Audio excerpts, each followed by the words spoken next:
Bismillahirrahmanirrahim. Assalamualaikum warahmatullahi wabarakatuh. Innal hamdalillah nahmaduhu wa nasta'inu wa nastaghfiruh wa na'udzu billahi min shururi anfusina wa min sayyiati a'malina. May yahdihillahu fala mudhillalah wa man yudlilhu fala hadiyalah. Rabbi shrahli sadri wa yassiril amri wahlul 'uqdata min lisani yafqahul qawli, amma ba'du. Allahumma yassir lana umurana wa wasil lana arzakana warzuqna ilman nafi'a.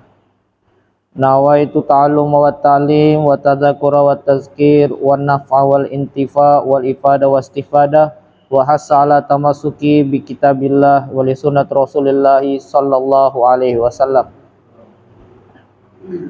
Hadirin yang insyaallah dirahmati Allah Subhanahu wa taala, pertama-tama mari kita panjatkan bersama puja dan puji syukur kita kepada hadirat Allah Subhanahu wa taala, yang dimana Allah Subhanahu wa taala telah memberikan kita berbagai macam kenikmatan, diantaranya ada nikmat sehat, sempat, dan nikmat yang paling besar adalah nikmat iman dan Islam, dan juga nikmat kesempatan untuk sekian kalinya kita dapat berkumpul di tempat yang insyaallah diberkahi Allah Subhanahu wa taala. Mudah-mudahan Allah Subhanahu wa taala senantiasa memberikan kita umur yang panjang dalam ketaatan dan ibadah kepada Allah Subhanahu wa taala. Amin ya rabbal alamin. Salawat dan salam tak lupa kita aturkan kepada junjungan kita, Nabi kita, Nabi besar Muhammad sallallahu alaihi wasallam, yang dimana beliau telah menghijrahkan kita semua minal dhulumati ila nur, dari alam kegelapan menuju alam terang menerang seperti yang kita rasakan pada saat ini. Hadirin yang insyaallah dirahmati Allah Subhanahu wa taala, melanjuti pengajian rutin kita, yaitu pengajian fikih, yang dimana pada sebelumnya kita telah membahas tentang syarat sahnya sholat, dan sekarang kita telah masuk kepada rukun-rukun sholat, yang dimana kemarin pada syarat-syarat sahnya sholat adalah ada 8. Di antaranya adalah suci dari 2 hadas, baik kecil maupun besar, kemudian suci dari najis, baik pakaian, baju, pakaian, tempat, dan badan. Kemudian menutup aurat dengan pakaian yang tertutup, dengan pakaian yang tidak tembus pandang, dengan pakaian yang intinya adalah pakaian yang dapat menutup aurat sekaligus sopan. Karena ada juga hadirin rahimakumullah, saya lupa sampaikan kemarin, bahwasanya menggunakan pakaian memang pakaian yang pantas, tapi jangan juga yang bertulisan di belakang itu. Karena kemarin kebetulan pulang dari sini, saya sholat di satu masjid. Ketika saya zikir tuh saya baru sadar tulisannya ini kalau orang ndak khusyuk ketika sholat, ini pasti dibaca langsung merenung tuh. Para pencari dolar, ketika uang tidak ada jangan ke dukun, bekerjalah cari dolar. Seperti itu. Makanya begitu juga sajadah. Alhamdulillah ini tidak ada gambarnya ya. Nanti kalau ke depannya sajadah masjid lebih ahsannya itu polos. Karena kan ada sebagian sajadah itu Ustaz yang gambar Ka'bah. Jadi kan dapat mengganggu konsentrasi kita untuk sholat. Begitu juga hadirin rahimakumullah, kemudian menghadap kiblat, kemudian masuk waktu sholat, kemudian mengetahui kefarduan sholat, kemudian satu fardu, dan kemudian meninggalkan hal-hal yang sekiranya dapat membatalkan sholat. Kemudian yang terakhir, tidak boleh meyakini atau menganggap kefarduan dari salah satu adalah kefarduan, menganggapnya sebagai sunnah. Dan sekarang alhamdulillah hadirin rahimakumullah, sekarang kita akan masuki babul arkanus sholat, rukun-rukun sholat. Apa itu rukun hadirin rahimakumullah? Rukun adalah suatu ketentuan yang ada pada sholat. Artinya apa hadirin rahimakumullah? Ini ketentuan tersebut harus ada dari awal sholat sampai akhir sholat. Maksudnya apa? Dan apabila tidak dikumpulkan menjadi satu, dia tidak bisa dinamakan menjadi sholat. Seperti halnya rumah. Rumah harus ada pintunya, harus ada jendelanya, harus ada pintu masuk, harus ada atapnya, harus ada tiangnya, dan lain sebagainya. Nah, ketika rumah tidak ada pintunya misalkan, maka rumah tersebut tidak bisa kita katakan rumah. Begitu juga dengan rukun sholat. Jadi ketika ada satu rukun tidak ada, maka sholat tersebut tidak bisa dikatakan sholat. Maka itu dijelaskan di sini istilahan ibaratun an juz'i minal mahya la tatahaqaqu illa bihi. Jadi suatu ketentuan yang harus ada. Ketika ketentuan tersebut tidak ada, maka tidak bisa dikatakan sholat. Arkanus sholat. Adapun rukun-rukun sholat tersebut adalah ada duha al-mu'tamadu annaha salasata asyar bija'li tuma'niyata biatulil arkan. Jadi kalau yang saya tuliskan itu Pak ada 17. Kenapa 17? Itu menjadikan tumaknina sendiri, rukun sendiri. Tapi kalau digabung, maka otomatis dia menjadi berapa, Dek? 13. Ya. Wakila inna sab'atal asa bija'li tumakniyah arkanan mustaqilan. Dia 17 rukun apabila kita pisah tumakninanya tidak digabungkan dalam satu rukun. Misalnya i'tidal. I'tidal berarti sekalian tumakninah. Itu 13 berarti. Akan tetapi kalau kita pisah dan menjadikan tumaknina sendiri, maka dia apa? Menjadi 13. Wa minhum man qala arba'ata asyar. Ada juga yang mengatakan rukun sholat itu ada 14. Dengan memasukkan rukun tumaknina jadi satu saja, menyeluruh sudah. Jadi 14. Wa minhum man zana ruknan. Ada juga Ustaz yang menambahkan rukun juga, yaitu niat khurujus sholat, niat menyelesaikan sholat. Kemudian ada juga yang menambahkan juga khusyuk daripada rukun. Wa minhum man zada rukna wa qarnu niyatu bit takbir.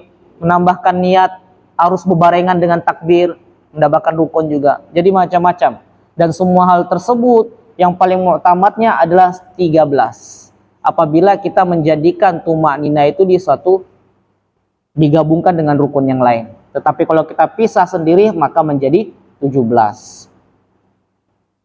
Nah, di antara rukun-rukun tersebut hadirin rahimakumullah itu dibagi menjadi 4. Yang pertama ada arkan qauliyah. Rukun ucapan qauliyah.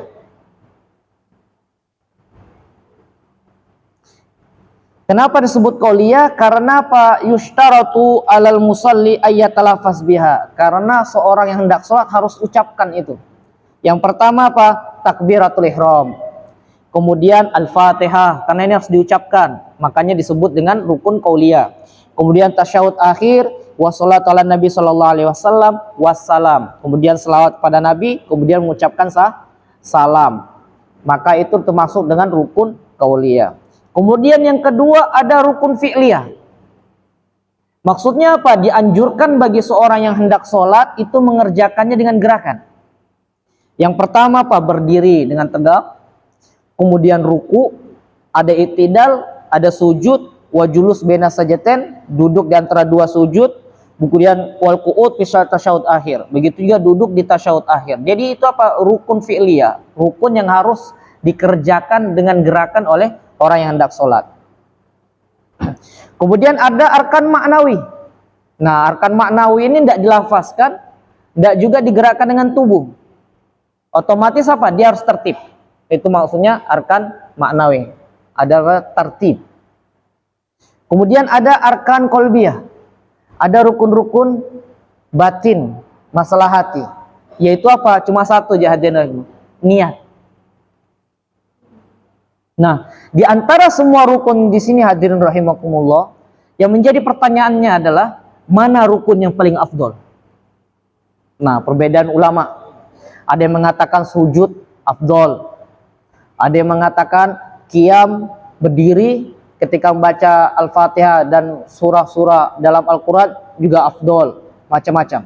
Sehingga para ulama menyimpulkan, hadirin rahimakumullah, menyimpulkan bahwasanya apabila wa ba'dhum fassala qala in kana fil lail fa italatul qiyam afdol. Ketika malam hari lebih afdolnya kita memanjangkan Memanjangkan berdiri, qiyam. Kenapa? Karena di situ ada membaca Al-Quran, membaca Al-Fatihah, apalagi sholat malam, sholat sendiri, hendaknya memanjangkan berdiri. Karena Rasulullah SAW banyak hadis menceritakan beliau berdiri sholat sampai bengkak kaki beliau.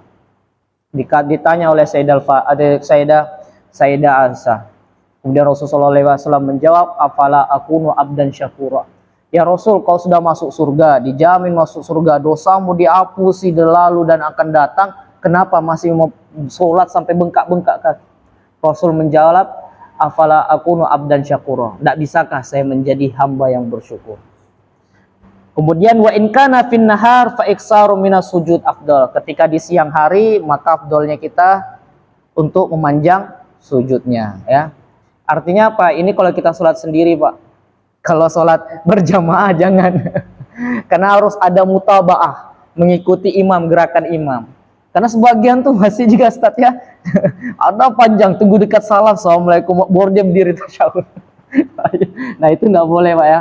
Kenapa? Karena syarat berjamaah itu harus mutabaah, beriringan dengan imam. Imam bangun, kita juga bangun, harus diikuti. Kemudian kita masuk pada rukun yang pertama, yaitu niat. Rukun yang pertama adalah niat. Mahaluha qalbu wa talafuz biha sunnah. Jadi niat ini hadirin rahimakumullah qasdu syai'in muqtarinan bi fi'li. Suatu maksud, tujuan yang berbarengan dengan perbuatannya. Gambarannya sebegini hadirin rahimakumullah. Setiap orang yang tidak melaksanakan sesuatu pasti punya tujuan. Begitu juga ketika sholat hadirin. Ketika hendak sholat kita harus pasang namanya niat. Kenapa? Ketika seorang mengerjakan sesuatu tapi tidak ada niat sama sekali, maka pekerjaan tersebut tidak memiliki niat. Contohnya, saya misalkan tadi kan sebelum kesini saya tujuannya mau kilo 2. Otomatis apa hadirin rahimakumullah? Jalannya itu apa? Fokus ke kilo 2. Tapi kalau kita tidak memiliki tujuan dan niat, maksud dan sebagainya, maka misalnya di jalan keluar tiba-tiba tidak ada tujuannya sekali. Akhirnya apa? Keliling Tanjung sampai bensin habis. Keliling Tanjung.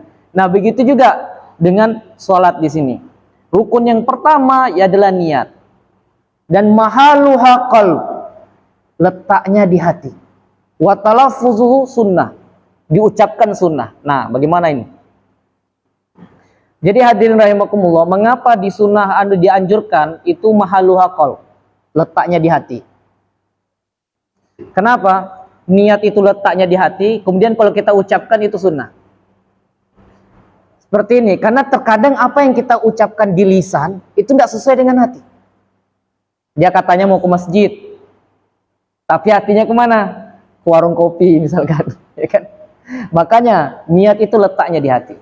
Mahaluhal qalb. Muqtarinan bi fi'li. Nah, bagaimana itu Pak muqtarinan bi fi'li? Berbarengan dengan perbuatan. Perbuatan itu masa niat itu ketika takbiratul ihram. Nanti jaraknya ada syarat-syaratnya. Nah, jadi ketika takbir apa? Waktuha asna takbir. Waktunya ketika takbir. Ketika Allah sudah masuk Allah itu langsung istihdar qalb. Niat dalam hati. Allah sampai batas sebelum mengucapkan akhir akbar. Roknya tersebut harus istihdar, dihadirkan dalam hati. Kalau kita usolli fardal maghrib,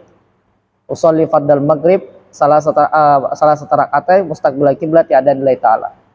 Nanti bagaimana niat yang pendek, bagaimana ada semua nanti kita akan jelaskan. Falau kabbara biduni istihdar thumma ba'da takbir nawa falatan akidus shalah. Kenapa dia ketika dia sholat tapi tidak menghadirkan hatinya dengan niat, kemudian dia menghadirkan hatinya setelah takbir dia Allahu Akbar, baru dia hadirkan di hatinya usolli, kalimat usolli tersebut, saya hendak sholat, maka sholatnya tidak dianggap sah. Kemudian maka dari itu sebelum kita masuk lebih detailnya adalah kita harus mengetahui bahwasanya derajat niat di sini ada 3. Yang pertama adalah derajatun niat fi sholih salasa. Derajat niat dalam sholat itu ada 3. Yang pertama, inkanat fardan, apabila sholat ini sholat wajib, sholat 5 waktu misalkan, maka cukup kita qasdu fi'li wa ta'yin wa fardiyah. Cukup saja 3 Pak. wajibnya. Apa 3 tersebut? Qasdu fi'li, yaitu ucapan melakukan gitu, kayak usolli. Kalimat itu qasdu fi'li. Saya mau sholat. Kemudian ta'yin. Apa itu ta'yin? Menjelaskan sholat yang kita hendak sholati. Kemudian yang terakhir adalah fardiyah, hukum sholat tersebut. Kalau ini wajib, maka harus kita jelaskan dalam niat kita tersebut bahwa ini fardal arsi misalkan. Bisa juga usolli asran fardan, bisa juga usolli farda asri misalkan. Dibalik ya keduanya tidak apa-apa. Ada mudhaf ilaih, yang terakhirnya tidak boleh. Ini 3 aja Pak. Terus bagaimana? Niat usolli arba'at raka'atat mustaqbilal kiblati adaan, bagaimana itu hukumnya? Ini sunnah Pak. Jadi sunnah. Kecuali ketika berjamaah makmuman imaman, itu harus kita, kalau selagi makmum harus kita ucapkan makmum. Kenapa? Kalau kita tidak ucapkan makmum, nanti kita terhitung sholat sendirian. Ketika sholat sendirian yang berjamaah, kita tidak dapat pahala berjamaah, dihitung sendirian karena niatnya tidak ada makmuman. Kemudian yang kedua, inkana sholatun nafilah muakkatan, apabila sholat sunnah, misalkan hadirin mau sholat duha misalkan, muakkatan yang berwaktu, auzil sabab atau yang punya sebab, seperti apa? Duha, wawitir, sholat yang ada waktunya, seperti sholat duha. Cukup saja dengan qasdu fi'li wa ta'yin. Cukup dengan usolli duha, kayak gitu. Kalau Bapak tidak sebutkan rakaatnya, tidak sebutkan ketentuan hukum sholatnya, tidak apa-apa. Karena itu semua adalah sunnah. Kemudian inkana sholatun nafilah mutlakan. Kalau sholat sunnah mutlak misalkan, sholat dia 2 rakaat aja gitu, tidak ada maksud, tidak ada karena sebab, bukan karena waktu, seperti sholat duha, witir, maka cukup saya ucapkan usolli. Allah sholli dalam hati kayak gitu. Jadi itu semua adalah untuk menjelaskan itu apa? Kesunahan, seperti arba rakaat, menentukan bilangan rakaat, kemudian menentukan arah kiblat, kemudian menentukan adaan, itu sunnah Pak, dianjurkan. Karena niat ini penting, karena mendorong seorang untuk apa? Mengetahui tujuannya Pak. Dan kalau kita sebutkan semua, lebih afdal lagi. Kenapa? Tujuan kita untuk berdiri, untuk menghadap kiblat, untuk melaksanakan sholat ini adalah sesuai dengan niat kita yang pertama tadi. Saya dianjurkan. Dan mengapa harus muqtarinan bi fi'li? Karena semua hukum inna amalu bin niat. Semua perbuatannya harus ada niatnya. Muqtarinan bi fi'li, harus berbarengan dengan perbuatannya. Kecuali satu aja Pak, enggak. Yaitu apa? Puasa, niat puasa itu. Makanya kalau malam habis tarawih kita dianjurkan namanya niat. Kenapa? Karena apa? Karena ketika seorang harus mengikuti yang muqtarinan bi fi'li, banyak yang enggak niat. Kenapa? Ketika terbenam, misalnya munculnya terbitnya matahari baru niat misalkan. Karena kebanyakan orang kan kelalaian dalam ketidurannya misalkan, jadi tidak sempat niat, akhirnya pas tidak niat tidak puasa. Makanya cuma satu saja yang tidak muqtarinan bi fi'li, yaitu ketika puasa, niat puasa Ramadan atau puasa sunnah dan lain sebagainya. Nah, hukum niat di sini hadirin rahimakumullah itu biar gampang, karena ada orang Ustaz, dia mau saya mau muqtarinan bi fi'li ketika takbiratul ihram, karena dia tidak terbiasa, akhirnya apa? Kelewatan 1 rakaat. Allahu Akbar, astagfirullahaladzim, tidak pas lagi. Ulang lagi. Allahu Akbar, astagfirullahaladzim, tidak pas. Kayaknya sampai imam ruku tidak dapat. Nah, ketika ulama untuk memudahkan orang-orang agar dapat fadilah niat tersebut, maka dianjurkan untuk diucapkan dengan lisan. Awalan sebelum berdiri tegak menghadap kiblat, usolli fardal maghrib salah satu rakaatin mustaqbilal kiblati adaan makmuman lillahi ta'ala. Allah, pas mengucapkan Allahnya itu Pak, baru hadirkan dalam hati. Nah, baru dia dapat fadilah talafuz bi sunnah wa mahaluha qalb. Dapatnya Pak, ucapkan dia sunnah, terus dapat juga di hati. Yang berat Pak, kalau mau muqtarinan di hati itu berat pertama-tama. Tapi kalau sudah terbiasa, sudah enak Pak. Karena memang seperti yang saya sampaikan, ada yang mau coba-coba juga karena mau kan, mau muqtarinan bi fi'li. Karena di dalam hati, akhirnya apa? Dah sanggup ketinggalan 1 rakaat. Makanya, dan syarat-syarat apa namanya niat di sini juga masalah ini la yajibu niat fardiyah. Jadi Yang niat fardiyah, hukum fardiyah ala sobi inda romli. Ketika anak kecil juga, ketika Imam Romli menganggapkan tidak perlu pakai fardan, tidak apa-apa. La tajibun niat idafatillahi subhanahu wa ta'ala wala niat ta'id ada darakat wala niat istiqbal wala niatul ada wa qada bal kullu zalika sunnah. Dan semua itu sunnah. Tetapi untuk memacu kekhusyuan kita dalam sholat, kita dianjurkan untuk mengucapkan sisa-sisanya itu, Pak.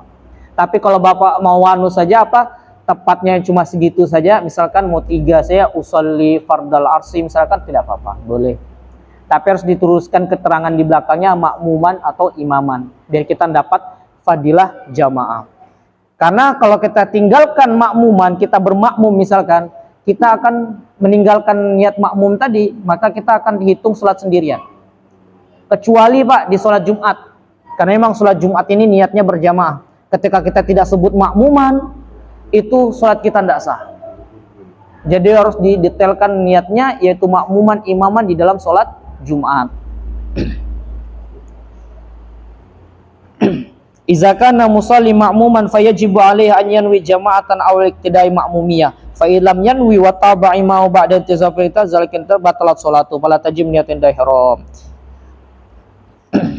Kemudian idza arada yusalli qasar wajib niat qasar. Begitu juga ketika salat qasar, kasafar dan yang mau qasar harus niat qasar. Jelaskan Pak, ta'innya qasar apa enggak? Kenapa? Karena dia tidak bilang qasran, nanti harus itmam. Itmam itu apa? Yang tadinya harus dia sholat 2 rakaat malah disuruh 4 rakaat. Kemudian kita pindah ke rukun yang kedua, yaitu takbiratul ihram. Takbiratul ihram. Wahya qau Allahu akbar, yaitu ucapan lafzul jalalah dan sifatnya itu akbar, maha besar. Allah maha besar. Kenapa disebut dengan takbiratul ihram, hadirin rahimakumullah? Kenapa? Ketika takbir ini diucapkan, kita sudah diharamkan.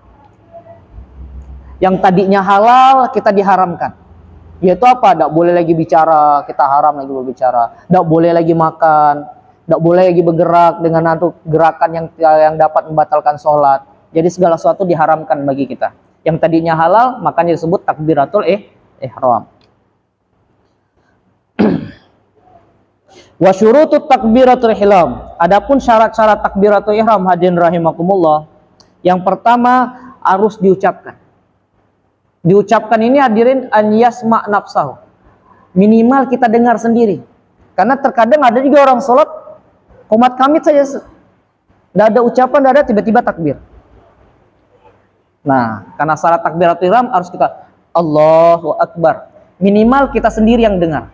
Dan juga kita teriak kata Allah. Cukup kita sendiri saja yang mendengar. Kalau kita sudah mendengar ya sudah cukup. Karena harus diucapkan. Kenapa? Ini rukun qauli. Rukun yang harus diucapkan. Kemudian antakuna halatul qiyam fi fard. Harus berdiri tegak dulu Pak, baru kita takbiratul ihram. Jadi jangan belum masih berjalan di saf kedua mau pindah ke saf baru, bahkan ada langkah baru mau takbir. Tidak bisa Pak. Harus tegak menghadap kiblat baru takbir. Antakunal arabiyah. Nah, ini harus nih. Harus pakai bahasa Arab. Tidak boleh Allah maha besar, tidak bisa. Karena sebagian ini ada masalah niat itu sebenarnya tidak ada diajarkan Rasul. Sahabat tidak ada ajarkan Pak. Sampai sebagian orang mengatakan bid'ah. Ngapain niat sholat itu apa bid'ah semua? Ya memang Rasul tidak mengajarkan para sahabatnya. Ya karena Rasul dan para sahabatnya sudah tahu bahasa Arab. Lah kita ini yang makmum, yang orang awam, orang Indonesia perlu namanya diajarkan bagaimana niat sholat tersebut yang pas dalam bahasa Arab. Akhirnya apa? Ditentukanlah ulama sepakat bahwasanya lafaz yang pas itu dengan menggunakan kalimat usolli di dalam paham bahasa Arab. Karena usolli itu niat berartinya apa? Saya akan sholat. Fi'il apa itu jam? Fi'il apa? Jam. Fi'il apa? Fi'il mudhari. Usolli. Nah begitu ya, kalau memang boleh pakai bahasa Indonesia, ya otomatis takbir boleh pakai bahasa Indonesia. Akhirnya apa? Bacaan-bacaan dalam sholat yang rukun qauli yang harus menggunakan bahasa Arab, langsung boleh dong pakai bahasa Indonesia. Akhirnya meramput, nanti akhirnya nggak bisa bahasa Indonesia, mau pakai bahasa suku pula. Ya kan? Jadi harus ini menggunakan bahasa Arab. Kecuali Pak, boleh kita pakai bahasa Indonesia, boleh kita pakai bahasa yang kita pahami, kecuali Bapak lagi tidak kuat belajar. Tidak kuat lagi, arti mati tidak kuat belajar bahasa Arab misalkan. Atau ketika dia sholat gitu, ketika dia misalnya anak kecil sudah balik ternyata waktu sholat, jadi tidak kesempatan dia untuk belajar bahasa Arab, akhirnya apa? Takut kehabisan waktu, ya sudah, ala kadarnya yang dia tahu, boleh.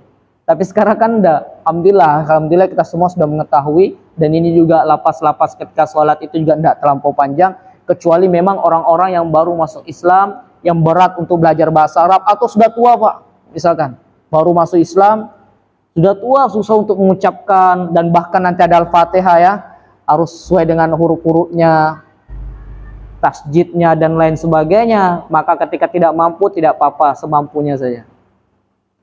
Kemudian tartibun fiha, harus tertib Pak. Jadi apa? Ketika mengucapkan takbiratul ihram harus Allah baru akbar gitu. Jangan dibalik, ada akbar baru Allah. Enggak. Berarti Allahu akbar. An-nutqu bilafzil jalalah, harus menggunakan lafzul jalalah ya. Mungkin mau pakai nama sifat yang lain, Ar-Rahman Akbar, enggak bisa. Harus lafuz jalalah, nama Allah. Kemudian adamul mad hamzah jalalah. Nah, hamzanya itu Pak enggak boleh dipanjangkan. Misalkan enggak boleh panjang. Jadi yang harus apa? Tajwidnya diberikan. Yang panjang kita berikan panjang, yang pendek kita berikan pendek. Jadi tidak boleh suatu hal yang harusnya pendek kita panjangkan. Kemudian adabul mad ba, begitu juga. Huruf ba di dalam akbar tidak boleh panjang. Allahu akbar misalkan. Tidak boleh. Begitu juga ada mutasjidul ba, tidak boleh ba-nya, tidak boleh kita kasih tasjid, yang tidak ada tasjidnya kita kasihkan tasjid, tidak boleh. Wal muwalla bainahuma, terus harus berbarengan, habis bilang Allah langsung akbar. Jangan lagi Allahu, diam dia. Sempat bernapas 2 kali kan akbar, ambil napas misalkan satu. Tidak bisa, harus setelah Allah langsung disambung dengan akbar. An la yazida wawan bainahuma. Begitu juga takbiratul ihram syaratnya jangan ditambah waw Pak. Misalkan Allahu wa akbar misalkan, ada waw tengahnya, tidak boleh. Wa an la yazida wawan qabla jalal. Kalau wawnya ditambah, karena waw ini kan dalam bahasa Arab artinya dan. Allah dan maha besar gitu kalau ditambah. Atau di depannya dan Allah maha besar tambah waw. Wallahu akbar misalkan, tambah waw, enggak boleh. An yadkhulal waqtu fil muaqqat. Nah, takbiratul ihram yang paling penting adalah ketika hendak sholat harus masuk sholat, harus masuk waktu sholat. Antak tarina bin niat. Nah, ini yang saya sampaikan Pak, harus dibarengi dengan niat. Ketika mengucapkan Allah langsung sudah hadirkan dalam hati kita niat sholat.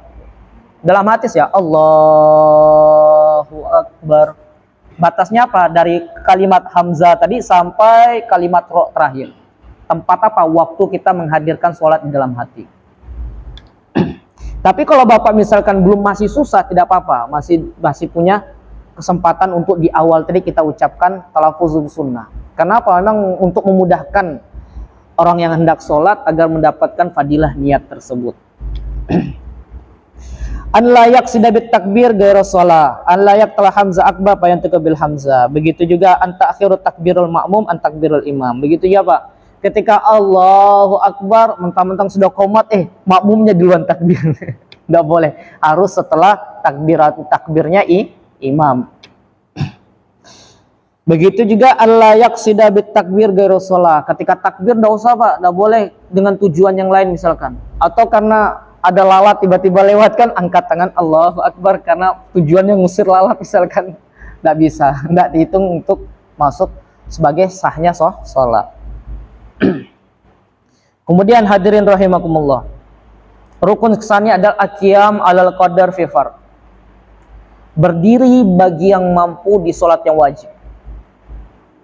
Jadi wajib nih Pak ya, berdiri bagi yang mampu di sholat wajib. Kalau sholat sunnah Bapak mampu buat berdiri, tidak apa-apa, sholat duduk tidak apa-apa. Tapi kalau dalam sholat farad harus berdiri.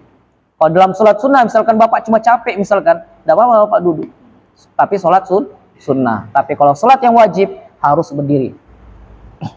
Fala yajibul qiyam finna fila bal yajuzul qu'ud. Maka tidak diwajibkan berdiri dalam sholat sunnah. Boleh kita duduk, misalkan ada yang asam urat kan sedikit-sedikit asam urat, walaupun dia masih mampu, tetap aja duduk, tidak apa-apa, jangan paksakan. Tapi walahu nisful ajur, tetapi dia mendapatkan setengah pahala. Wa kadzalika al-intija, begitu juga yang lagi duduk, begitu juga yang baring, kemudian begitu juga yang semakin rendah dia punya pahala. Yang duduk setengah, yang berbaring dapat seperempat, yang terlentang tidak tahu berapa lagi dapatnya, tergantung bagaimana kondisi kita. Tetapi seseorang yang sholatnya, ibadahnya ketika sehat senantiasa ibadah, Pak, Rasulullah SAW bersabda, idzal maradal abdu, apabila seorang hamba sakit, kemudian kutibalahu mislu makana soehan, maka pahalanya sama, Pak, ketika dia masih sehat. Otomatis apa? Yang sehat senantiasa menjaga sholat 5 waktu, ketika sakit dia tetap, walaupun sholatnya duduk, walaupun dia tidak ada rukhsah meninggalkan sholat kewajiban, dia baring misalkan, dia tetap pahalanya dapat sebagaimana dia sehat, sholatnya berdiri dan sebagainya. Kenapa? Karena dia menjaga waktu sehat sebelum waktu sakitnya. Kemudian, nah, standar duduk di dalam sholat wajib itu kayak mana, Pak? Jelaskan para ulama, la yajuzu lahu qu'ud fi fard illa idza ajaza anil qiyam. Dia tidak boleh duduk ketika sholat wajib kecuali, Pak, kecuali betul-betul tidak mampu untuk berdiri. Tidak mampunya, Pak, otomatis kalau dia berdiri dapat merusak, misalkan menambah penyakitnya atau menambah suatu hal mudarat lagi itu, Pak, ya, punya mudarat bagi tubuhnya ketika dia berdiri. Nah, ini yang dibolehkan untuk duduk. Wadabit aja antal hakal masyaqah syadidah, ya ketika dia berdiri nambah sakit lagi. Seperti apa? Dia menambah sajidah aubutul syifa, atau kesembuhannya lama kalau dia berdiri. Maka dia ini dianjurkan untuk sholat duduk. Tetapi kalau dalam sholat sunnah boleh. Yang capek dah terserah, boleh mau duduk. Tetapi ingat, dapat setengah, Pak.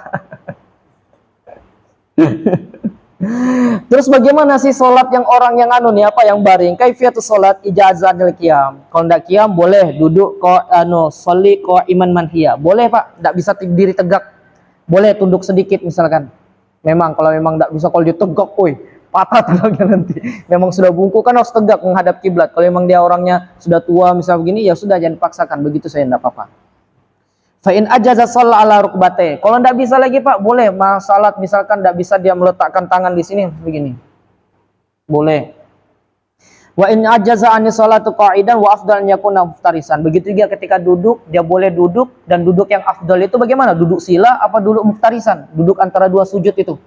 Maka muftarisan, duduk antara dua sujud. Yang tahiyat awal itu, Pak, itu yang afdal. Kemudian wa in anjaza shalla mundajan. Kalau tidak bisa, duduk menyamping. Tangan kanan ditindis. Apa? Baring menyamping. Wa ola ala janbi aiman, dari aiman. Kalau tidak bisa lagi, Pak, mustalqiyan. Baring, kakinya ini menghadap kiblat. Gerakannya apa? Cuma isyarat saja. Wa yu'maru inda ruku wa sujudi. Fa in ajaza aw ma ajfari. Kalau tidak bisa lagi, Pak, tidak bisa begini ketika baring, matanya saya gerakan.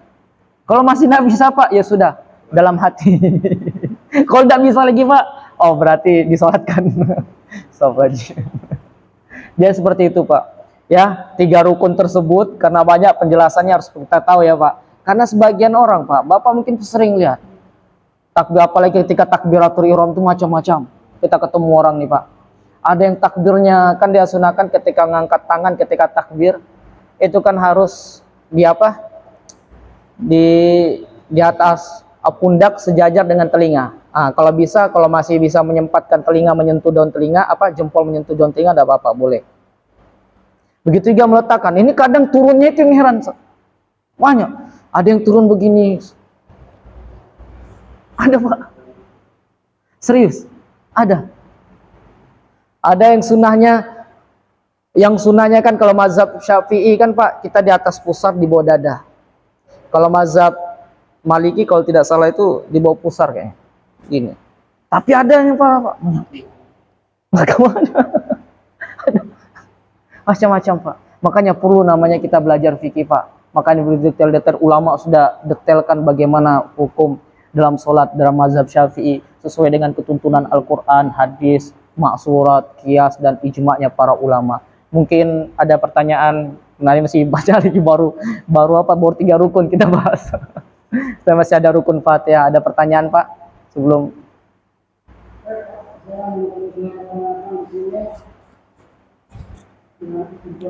Itu apa yang dimaksud yaitu kalau orang Jawa praktek disiplin dulu kita sholat kalau itu dipraktek disiplin dulu dan sama yang seperti apa. Dan yang kedua bukan mengenai bacaan yaitu iman. Pertama misalnya inna anzalnahu fi lailatul biasanya orang biasanya begitu. Nah harusnya kan Lailatul Qadar. Nama ada orang ada Lailatul Qadar. Dan ada Qadar al-Qisah. Ada orang al-Qisah. Nah itu hukumnya gimana? Bisa enggak? Yang pertama masalah tertib ya. Tertib ya, tadi yang dimaksud tertib di sini seperti apa dan takmina itu seperti apa. Oke. Nah, dan yang kedua dari tentang bacaan. Ya. Tertib di sini maksudnya hadirin rahimakumullah adalah baik itu dari wudu maupun dari rukun sholat adalah tidak mendahulukan apa yang terakhir dan tidak mengakhirkan apa yang dahulu. Itu yang dimaksudkan tertib. Adapun muwala, ada kan kalimat muwala itu. Kalimat muwala itu kesinambungan. Otomatis apa? Dari rukun 1 dan rukun 2 itu tidak ada jeda. Jadi muwala tertib itu Pak, jadi yang misalnya rukun yang harus niat, ya otomatis niat harus pertama gitu. Kemudian apa? Berbarengan dengan takbiratul ihram. Begitu juga ketika tertib berarti harus ruku dulu sebelum sujud. I'tidal sebelum sujud. Nah itu seperti tertib. Begitu juga dalam wudu Pak, ketika dalam wudu yang wajib misalkan furudul wudu sitatun. Pertama niat, basuh muka, tangan sampai siku, rambut dan kaki. Ini kan yang wajib. Nah, otomatis ketika disampaikan tertib, maka tidak boleh didahulukan. Misalkan cuci tangan dulu. Maka itu sudah hukum wajib apa? Harus berurutan sesuai dengan standar yang disampaikan para ulama menurut Al-Quran dan hadis. Kemudian masalah tumak nina. Nah, tumak nina ini hadirin rahimakumullah. Itu adalah suatu hal istilahnya kita tuh tenang sejenak. Tumak nina itu berhenti sejenak. Dengan kadar apa? Subhanallah. Dan tumak nina ini wajib. Ketika apa? Ketika i'tidal misalkan. Samiallahu liman hamidah. Karena ini kan rukun yang qasir. I'tidalnya rukun yang qasir, rukun yang pendek. Otomatis apa? Kapan kadarnya itu? Ketika kita betul-betul sudah tumak nina, tegak, cuma kadar subhanallah, baru kita sujud. Karena samiallahu liman hamidah, Allah duduk langsung sujud. Atau ketika dalam sujud misalkan tunggu rapi kita punya sujud sudah lengkap, misalnya rapi kita punya sujud, entar di belakang ada penjelasannya sih. Sudah rapi, kemudian kadar subhanallah, baru kita bangun dari sujud tersebut. Jadi kadarnya subhanallah Pak. Atau bisa kadang ulama juga tidak mengkadarkan Pak. Yang penting dia sudah sempurna rukuknya, sempurna sujudnya. Artinya apa? Bentuk sujudnya sudah pas. Terus semua sujudnya, duduk antara sujudnya sudah pas gitu. Itu sudah tumak nina, termasuk tumak nina. Yang tidak tumak nina itu apa? Allahu Akbar, Allahu Akbar. Meninggalkan tumak nina yang istilahnya apa? Disampaikan para ulama. Bahwasanya sholatnya seperti apa? Ayam tanpa tumak nina. Nah, untuk bacaan sholat Pak. Karena kita ketahui kan bacaan sholat ini kalau masalah bacaan yang benar pada nanti Bapak boleh ke Ustadz Ridho, Ustadz masalah inna anzalna baca qadar atau qadara itu Pak. Ustadz mungkin Ustadz bisa jawab Ustadz ya nanti. Kemudian ini Pak, nanti sebelah ini ada Fatihah. Basalan Fatihah yang intinya adalah hadirin rahimakumullah. Ketika sholat jamaah, kalau sholat sendiri wajib kita baca Al-Fatihah. Tetapi ketika sholat berjamaah, itu ulama beda pendapat. Kalau kita mendapati imam di ujung surah, misalnya surah pendeknya, maka kita tidak diwajibkan baca Fatihah. Tetapi kalau kita dapat ikuti imam dari awal sampai akhir, kita harus mendengar Fatihahnya. Supaya apa? Kita mendapatkan hukum Fatihah. Nah, Al-Fatihah sebenarnya faqra'u ma tayassara minal Qur'an, dan Al-Fatihah ini wajib di mazhab Syafi'i. Adapun membaca surah pendek itu sunnah, Pak. Masalah bacanya seperti ini mungkin Bapak bisa tanyakan Ustaz Ridho. Bacaan Qadara tadi, Pak. Karena saya bukan ahli bacaan tajwid, mungkin bisa tanyakan sama Ustaz Ridho. Kemudian, Pak, kalau misalkan ini posisi makmum ya, terus di sampingnya ini sebelahnya bacaan Al-Fatihah apa ini siapa dengar sampingnya itu, nah hukumnya ada sebagian mengatakan itu makmumnya. Iya, sebegini. Kan otomatis kan mengganggu kalau begini misalkan ya. Al-Fatihah sampai kedengaran, karena harus didengar dirinya sendiri, jangan sampai kedengaran. Iya. Karena standarnya kan saya sampaikan tadi, standar orang yang baca Al-Fatihah itu minimal didengar sendiri. Ya, kalau kedengar orang lain memang betul, Pak. Harus kedengar sendiri. Apalagi yang makmum misalkan. Apalagi berjamaah di samping. Cukup saja didengar sendiri. Alhamdulillah. Terkadang juga, Pak, kadang orang tuh pendengarannya tuh menipis semakin tua. Jadi otomatis apa? Yang dia mulutnya kedengaran, bagi dirinya malah kenyaringan sebelahnya. Iya, karena apa? Kenapa menghilangkan kekhusyuan? Makanya para ulama itu menyampaikan kita sebenarnya kita tuh tidak perlu cari khusyuk, karena khusyuk itu memang anugerah Allah berikan sama kita. Dia susah. Kita sujud saja itu syukur luar biasa, Pak. Kita bisa datang ke masjid buat syukur itu sudah anugerah luar biasa.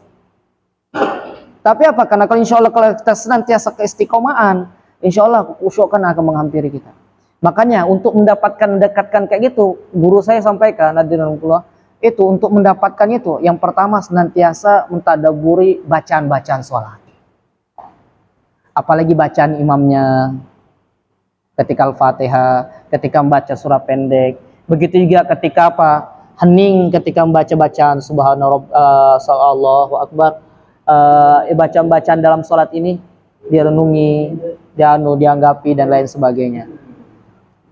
Ketika di dalam sholat direnungi maksudnya apa? Dimaknai gitu, tadabburi. Untuk apa? Biar kita mendapatkan sedikit kekhusyuan.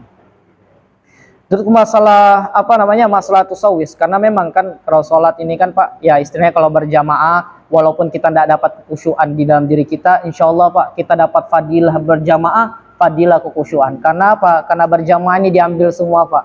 Mungkin si fulan khusyuk di ruku, si fulan diambil rukunya. Kemudian di sebelahnya dia khusyuk di sujud, diambil sujudnya. Kemudian di ujung khusyuk dalam surah baca Al-Fatihah misalkan. Atau sebelahnya lagi ihram. Akhirnya dikumpulkan jadi satu, jadilah sholat yang penuh dengan khusyuan karena berjamaah. Maka itulah salah satu fadilah berjamaah. Walaupun kita tidak bisa mendapat khusyuan di dalam sholat, tapi karena kita sholat berjamaah, kita mendapatkan fadilah berjamaah dan fadilah khusyuan, fadilah dalam sholat. Itu manfaatnya berjamaah. Ya seperti itu, Pak. Kenapa? Ada hadis Nabi SAW. Jangan makan bawang kalau di sholat, ya termasuk juga orang yang merokok. Kalau merokok itu kan ya otomatis cuci dulu sebelum sholat gitu mulutnya. Kenapa? Ketika baca Al-Fatihah itu dicium, Pak. Karena di samping kita tuh apa? Terkadang yang tidak suka boroko. Jadi otomatis apa? Terganggu. Makanya apa? Murni ketika sholat itu kita bersihkan semuanya, baik dari segi bacaan kita dan segi kotoran-kotoran seperti boroko itu dicuci dulu. Karena sekarang kan memang tidak membatalkan rokok, tidak membatalkan wudu. Jadi boleh langsung sholat tidak apa-apa, tapi apa? Dapat mengganggu orang lain. Dan ini yang kita harus hindari. Apalagi kan rokok. Oleh ya walau saya juga merokok. Tapi apa? Dicuci dulu di mulutnya, dikumur-kumur dan sebagainya. Kalau bisa minum. Dan juga Pak, mentang-mentang ada parfum langsung parfum. Jangan pahit. Mungkin cukup sekian mungkin saya sampaikan karena waktu Isya sudah mendekati. Insya Allah ke depannya kita akan ringkas lagi terlampau detail tadi masalah. Sehingga apa? Habis waktunya. Kita baca doa kafaratul majlis. Subhanakallahumma wa bihamdika asyhadu an la ilaha illa anta astaghfiruka wa atubu ilaik. Wassalamualaikum warahmatullahi wabarakatuh.